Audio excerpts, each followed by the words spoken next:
Hey everyone, today I will show you how to customize your Steam profile background.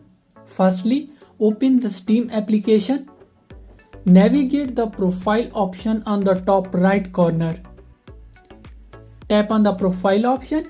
It shows the many options. Click on the view on profile. After that, you just click the edit profile option on the right side of the page.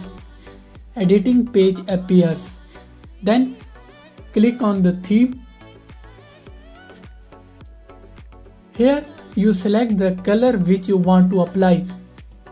After selecting, click on the save button.